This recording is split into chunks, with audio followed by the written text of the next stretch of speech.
읍내에서 조금 떨어진 오래된 단층 집 담장 너머로 산소호흡기 기계 돌아가는 소리가 낮게 흘러나왔습니다. 사람들은 그 집을 두고 숨소리 집이라고 불렀습니다. 그 집안 안방에 정혜준 씨가 누워 있었습니다. 이제 66이 된 그는 30 중반에 접어들 무렵 갑작스러운 사고와 함께 폐 기능을 잃고 평생 인공호흡기에 의지해야 합니다라는 진단을 받았습니다. 의사는 차분하게 설명했지만 혜준 씨의 세상은 그날로 문이 닫힌 것처럼 느껴졌습니다. 친구들도 하나둘 연락이 끊겼고 회사에서는 사직서가 도착했습니다. 바깥 세상은 늘 분주했지만 그의 하루는 흰 벽과 천장 그리고 기계음 사이에서만 흘러갔습니다. 그 옆을 30년 동안 지킨 사람이 있었습니다. 바로 아내 김연옥 씨였습니다. 연옥 씨는 33세 간호사가 아니라 간병인이 되었습니다. 새벽마다 기계에 연결된 관을 살피고 습도 조절을 하고 몸 여기저기를 뒤집어 욕창이 생기지 않게 했습니다. 누군가는 인생이 거기서 끝난 거 아니냐고 안쓰러워했지만 연옥 씨는 묵묵히 버텼습니다. 처음 몇 해는 남편이 절망이 곧 자신의 절망이기도 했습니다. 밤마다 욕실에서 몰래 울고 나와 다시 웃는 얼굴로 남편 옆에 앉았습니다. 당신이 숨 쉬고 있으면 나도 숨 쉬고 있는 거야. 그렇게 말하면서도 속으로는 수없이 무너져 내렸습니다. 시간이 지나며 집안에는 묘한 일상이 자리 잡았습니다. 아침마다 라디오를 켜놓고 뉴스를 들려주고 동네 시장에서 들은 소식들을 하나씩 들려주며 하루를 시작했습니다. 오늘은 시장에 딸기가 나왔대요. 작년보다 비싸다네요. 옆집 손자가 군대 제대했다고 합니다. 그가 대답하지 않아도 연옥 씨는 계속 이야기를 이어갔습니다. 그러던 어느 날 오래 닫혀있던 입술에서 낮은 목소리가 흘러나왔습니다. 나는 이제 세상에 필요 없는 사람 같아요. 그 말 한마디가 연옥 씨의 가슴을 깊이 찔렀습니다. 그날 밤 그녀는 식탁에 앉아 늦게까지 잠들지 못했습니다. 그리고 조용히 한 가지 결심을 했습니다. 이 사람을 다시 세상 앞으로 데려가야겠다. 결심은 거창했지만 현실은 막막했습니다. 집안에서도 이동이 쉽지 않은 남편을 대체 어떻게 바깥 세상으로 데리고 나갈 수 있을까? 그러다 어느 날 마당 한켠에 덩그러니 서 있는 12인승 승합차가 눈에 들어왔습니다. 결혼 초기 가족 나들이를 가겠다며 무리해서 장만했던 차였습니다. 혜준 씨가 쓰러진 이후 거의 움직이지 않던 먼지가 잔뜩 앉은 차였습니다. 연옥 씨는 그 앞에서 한참을 서 있다가 조용히 차 문을 열었습니다. 퀴퀴한 냄새와 함께 오래된 좌석들이 눈에 들어왔습니다. 그 순간 마음속에 작은 그림 하나가 그려졌습니다. 여길 이 사람 방처럼 만들면 바깥으로 나갈 수 있는 거 아닐까? 그날 이후 연옥 씨의 작은 공사가 시작되었습니다. 동네 카센터에 찾아가 사정을 설명했습니다. 남편이 산소호흡기를 달고 살아야 하는데요. 이 차 안에 싣고 다닐 수 있을까요? 정비사는 난감한 표정을 지었습니다. 아주 가능성이 없는 건 아닌데 쉽지 않겠습니다. 그래도 연옥 씨는 포기하지 않았습니다. 병원에서 받은 산소 장비 설명서를 들고 와 정비사와 함께 하나하나 살펴봤습니다. 배터리는 어떻게 연결해야 하는지, 진동은 어떻게 줄여야 하는지, 비상시에 수동 펌프는 어디에 달아야 할지. 그렇게 몇 주 동안 차 안은 전선과 공구, 도면이 뒤섞인 작은 작업장이 되었습니다. 어느 날 오후 혜준 씨는 창밖 마당에서 들려오는 둔탁한 소리를 들었습니다. 콩, 콩, 찍. 낯선 소리였습니다. 그는 힘겹게 눈을 돌려 창밖을 바라보았습니다. 연옥 씨가 먼지를 뒤집어 쓴 채 차 안에서 뭔가를 나르고 있었습니다. 새로 깔린 나무 판자가 보였고 기계와 배터리가 차 안으로 옮겨지는 모습이 어렴풋이 눈에 들어왔습니다. 그가 눈살을 찌푸리며 묻듯 바라보자 연옥 씨가 웃으며 말했습니다. 당신 방 하나 더 만드는 중이에요. 이번엔 바퀴 달린 방이에요. 그 말이 농담인지 진담인지 분간이 가지 않았지만 꽉 막혀 있던 가슴 어딘가에 아주 작은 구멍 하나가 뚫리는 듯 했습니다. 몇 주 뒤 작업은 마침내 끝났습니다. 낡은 승합차 안에는 혜준 씨 침대와 거의 같은 높이의 간이 침대가 설치되었습니다. 산소호흡기와 배터리는 차 뒤편에 단단히 고정되었고 차 옆 창문에는 작은 파란색 그림이 붙었습니다. 그것은 젊은 시절 두 사람이 함께 갔던 바닷가에서 연옥 씨가 사온 스티커였습니다. 당신 그때 기억해요? 파란새가 그려진 엽서 사주겠다던 거. 그는 대답 대신 아주 약하게 눈을 깜빡였습니다. 연옥 씨는 그걸 대답이라고 믿었습니다. 처음 바깥으로 나가던 날, 온 집안이 잠든 새벽 시간이었습니다. 혹시라도 누가 볼까? 혹시라도 기계에 문제가 생기면 어쩌나 그녀는 두려웠습니다. 그래도 마음 한쪽에서는 이상한 확신이 꿈틀거렸습니다.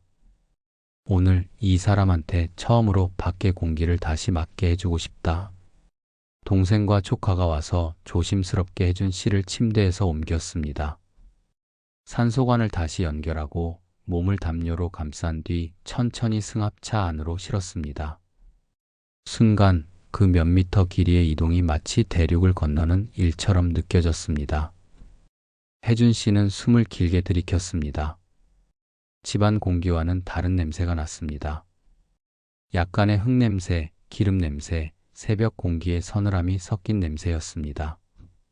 오래 잊고 지냈던 바깥 세상의 냄새였습니다. 엔진이 조용히 울리며 차가 움직이기 시작했습니다. 창밖 풍경은 오래전 기억과 많이 달라져 있었습니다. 논밭이었던 곳에는 새 아파트가 세워져 있었고 달동네 언덕 위에는 카페 간판이 걸려 있었습니다. 그래도 하늘은 여전히 푸르스름하게 새벽빛을 머금고 있었습니다. 연옥 씨는 운전대를 꼭 쥔 채 백미러로 남편을 힐끔힐끔 바라보았습니다. 그의 눈에는 작은 빛이 어른거리고 있었습니다. 한참을 침묵으로 달리다가 혜준 씨가 아주 느리게 입을 열었습니다. 연옥아, 나 지금 살아있는 거지? 그 말 한마디에 연옥 씨의 눈앞이 흐려졌습니다. 운전 중이라 울 수도 없어서 그녀는 꾹 참으며 대답했습니다. 그럼요. 지금 숨 쉬는 이 바람 전부 당신 겁니다.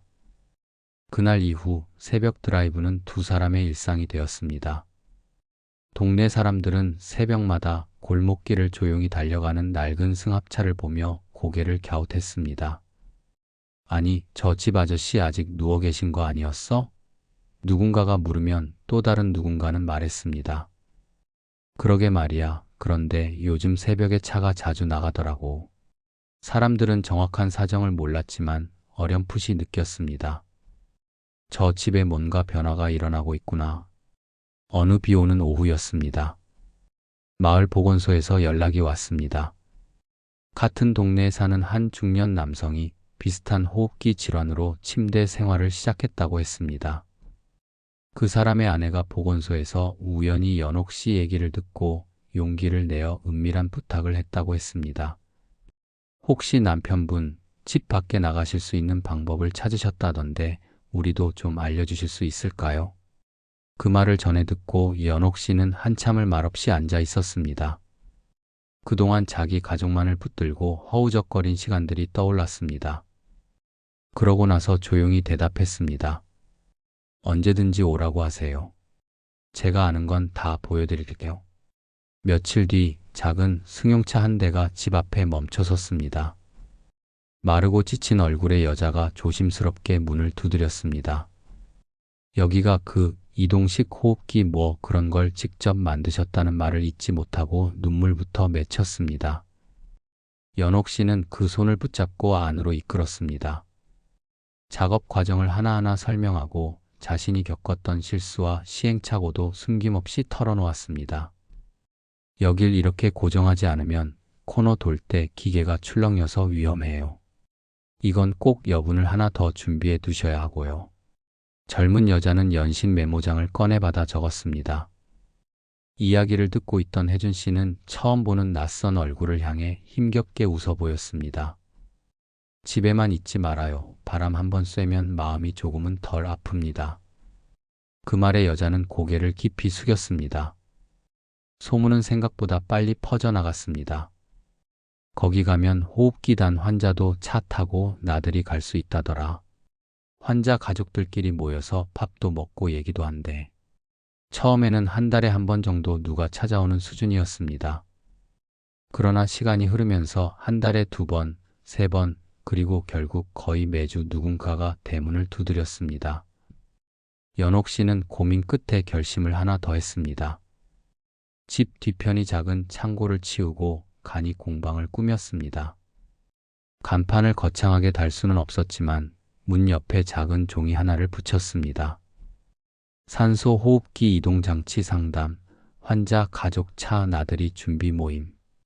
글씨는 서툴렀지만 마음만은 단단했습니다. 공방에는 낡은 공구들, 배터리, 전선, 작은 휴대용 산소통들이 바닥에 가득 놓였습니다. 동네 청년 하나가 자원봉사로 합류하며 본격적으로 개조 작업을 도왔습니다. 누구는 경차 트렁크에 작은 산소통과 접이식 의자를 넣어 나들이를 준비했고, 누구는 봉고차를 개조해 작은 침대를 실었습니다. 작업이 끝나는 날이면 사람들은 꼭 혜준 씨 안부부터 물었습니다. 선생님, 오늘은 좀 어떠세요? 그러면 그는 늘 비슷한 농담을 했습니다. 오늘은 숨이 조금 모자라서 대신 미소를 많이 나눠야겠습니다. 그 말에 방 안에는 조용한 웃음이 번졌습니다. 어느 날 연옥 씨는 좀 더 큰 꿈을 꿔보기로 했습니다. 집에서만 모임을 가지는 게 아니라 아예 함께 나들이를 해보는 것이었습니다. 호흡기 환자 몇 명과 가족들이 각자 개조한 차량을 몰고 근처 강가 공원으로 나가는 계획이었습니다. 그래도 혹시 무슨 일이 생기면요, 누군가는 걱정했습니다. 그러자 혜준 씨가 천천히 말했습니다. 우리는 늘 집안에서도 무슨 일 날까봐 걱정하면서 살았습니다. 그런데 막상 큰일은 잘 안 나더라고요. 오늘 하루만은 조금 덜 걱정했으면 좋겠습니다. 결국 모두가 고개를 끄덕였습니다. 나들이 날 공원 주차장에는 크고 작은 차들이 줄지어 섰습니다. 차 문이 하나씩 열리고 호흡기에 연결된 사람들이 조심스럽게 바깥 공기를 마셨습니다. 바람이 머리를 스치고 강물 냄새가 코끝에 닿았습니다. 누군가는 눈을 감고 한참을 가만히 서 있었고 누군가는 가족에게 손을 흔들었습니다. 그 장면을 바라보던 연옥 씨의 눈가가 뜨거워졌습니다. 그리고 그 옆에서 혜준 씨가 낮게 중얼거렸습니다. 여보, 내가 이렇게 많은 사람 사이에 있는 게 얼마만인지 알겠어요? 그녀는 웃으며 대답했습니다. 당신이 여기 나와주니까 이 사람들도 다 용기 낸 거예요.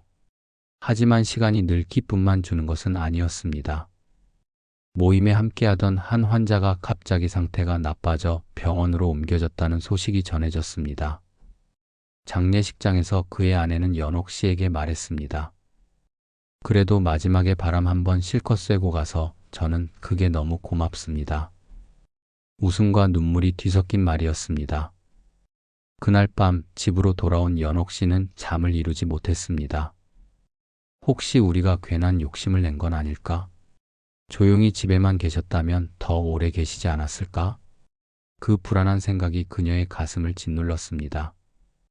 그때 옆에서 조용히 숨소리가 바뀌었습니다. 혜준 씨가 힘겹게 고개를 돌리며 말했습니다. 여보, 누가 얼마나 살지는 아무도 모릅니다. 그런데 하루를 어떻게 살지는 우리가 조금은 정할 수 있습니다. 그 사람이 바람 맞으며 웃던 날을 기억할 거예요. 우리도 그 사람도. 그의 목소리는 기계음에 섞여 작게 떨렸지만 말의 힘만큼은 아주 또렷했습니다. 그 말을 들은 연옥 씨는 그동안 몰래 품고 있던 죄책감을 천천히 내려놓을 수 있었습니다. 시간은 계속 흘렀습니다. 공방에는 이제 작은 화이트보드가 하나 걸렸습니다. 오늘도 천천히 끝까지 숨 쉬어 봅시다. 누군가가 적어둔 문장에 사람들은 고개를 끄덕였습니다. 혜준 씨는 여전히 침대에 누워 있었지만 더 이상 방 안에만 갇혀 있는 사람은 아니었습니다. 그의 말과 눈빛, 작은 농담 하나가 누군가의 하루를 버티게 하는 힘이 되어주고 있었습니다. 그렇게 몇 해가 더 흘렀습니다. 혜준 씨의 몸은 서서히 한계를 향해 가고 있었습니다. 병원 검사 결과는 점점 좋지 않게 나왔고 의사는 조심스럽게 연옥 씨를 불러 이야기했습니다. 이제는 작은 감기만 와도 위험하실 수 있습니다. 마음의 준비를 조금씩 하셔야 합니다. 그 말을 들었을 때 연옥 씨는 이상하게도 눈물이 나지 않았습니다. 지난 시간 동안 매일같이 오늘이 마지막 일지도 모른다는 생각으로 살아왔기 때문에 죽음이라는 단어가 오히려 낯설지 않았습니다. 다만 아직 해야 할 일이 남았다는 생각이 그녀를 붙잡았습니다.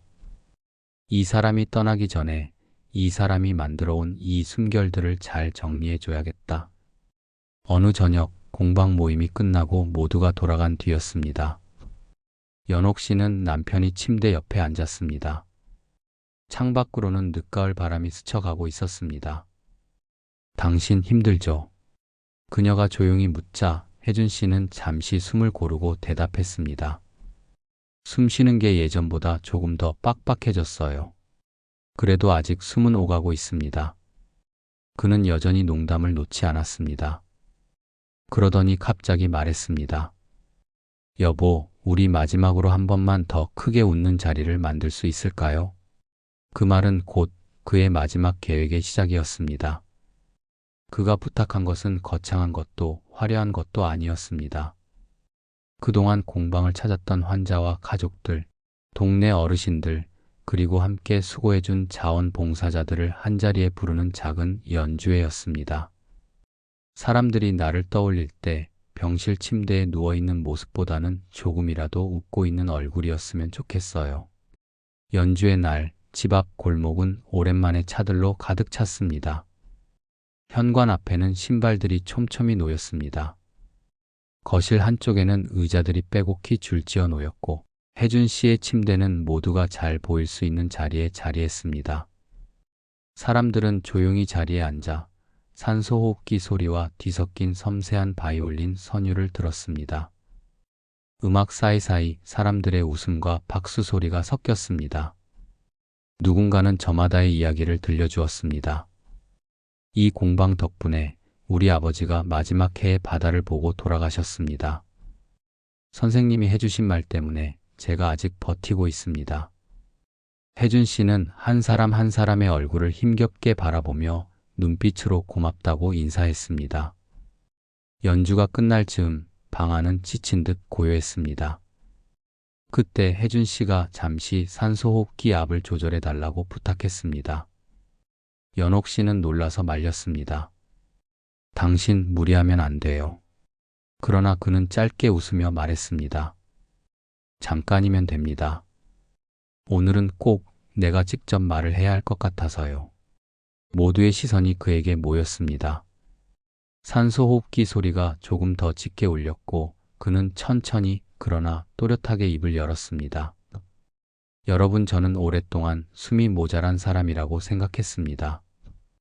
그래서 세상에서 조금 밀려난 줄 알았습니다. 그런데 여기 계신 여러분을 보면서 깨달았습니다. 저는 숨이 부족한 사람이 아니라 조금 더 천천히 숨 쉬는 사람이었을 뿐이라고요. 방 안 여기저기서 훌쩍거리는 소리가 들렸습니다. 그는 잠시 숨을 고르고 말을 이었습니다. 저는 곧 이 숨을 놓아야 할지도 모릅니다. 하지만 하나도 두렵지 않습니다. 왜냐하면 제가 놓은 숨을 여러분이 이어서 쉬어줄 거라고 믿기 때문입니다. 제가 누리게 된 이 작은 자유를 여러분이 더 멀리 데려가 줄 거라고 믿기 때문입니다. 누군가의 바퀴를 달아주고 누군가의 바람을 만들어주고 누군가의 두려운 밤 옆에 앉아만 있어도 그게 바로 저와 연옥이가 꿈꾸던 세상입니다. 그 말에 연옥 씨는 더 이상 눈물을 참지 못했습니다. 손등을 꽉 깨물며 겨우 숨을 골랐습니다. 연주회가 끝난 뒤 사람들은 집을 나서며 한 번씩 침대 쪽으로 고개를 숙였습니다. 누군가는 고맙습니다.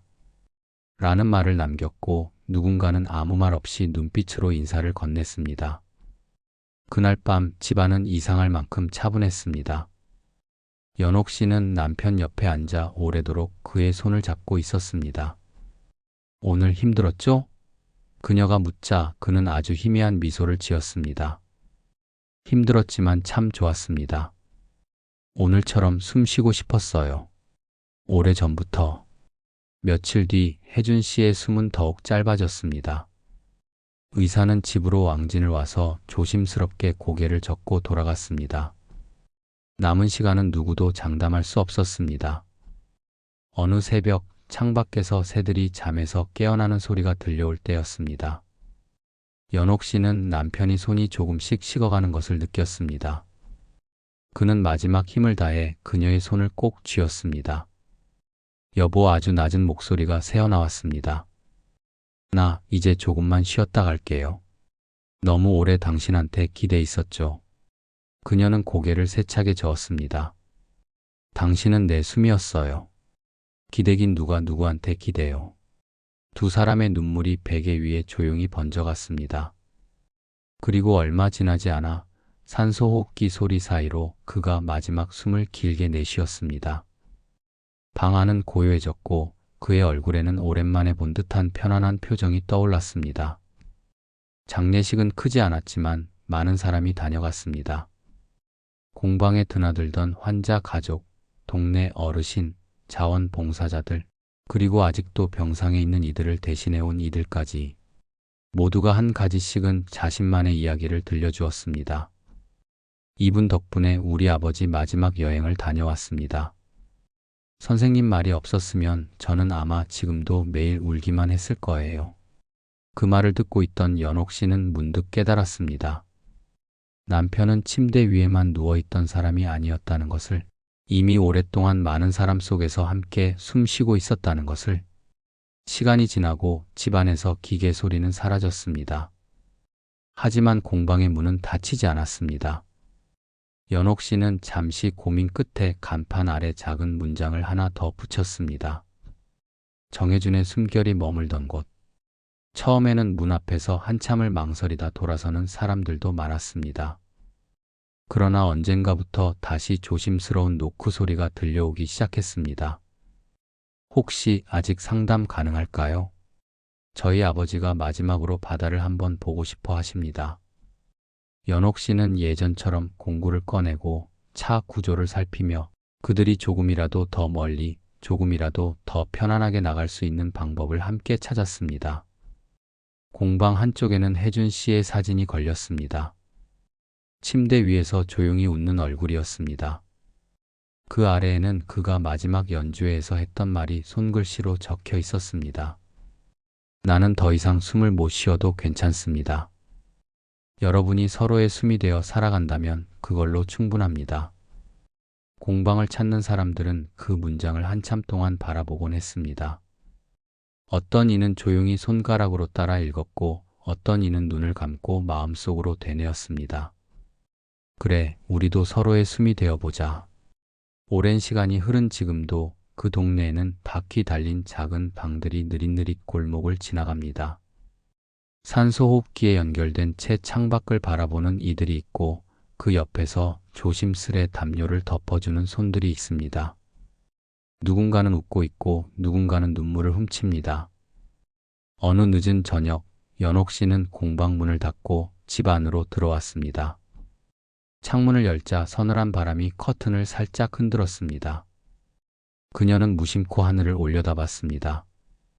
별빛 사이로 얇은 달이 걸려 있었습니다. 그 달을 바라보며 그녀는 조용히 중얼거렸습니다. 여보, 오늘도 누군가가 당신 덕분에 바람을 쐬고 왔어요. 당신이 나눠준 숨, 아직도 여기서 살아 움직이고 있습니다. 바람이 한 번 더 불어와 그녀의 머리칼을 스쳤습니다. 마치 오래전 그가 웃으며 하던 농담이 다시 들리는 것 같았습니다. 이야기를 듣고 계신 여러분, 우리 곁에는 눈에 보이지 않는 숨들이 참 많이도 머물러 있습니다. 누군가의 희생으로, 누군가의 긴 간호로, 또 누군가의 고집스러운 사랑으로 이어지는 숨결들 말입니다. 오늘 이 시간, 여러분의 마음 한켠에도 그런 숨 하나가 조용히 자리 잡았기를 바랍니다. 좋아요와 구독은 큰 힘이 됩니다.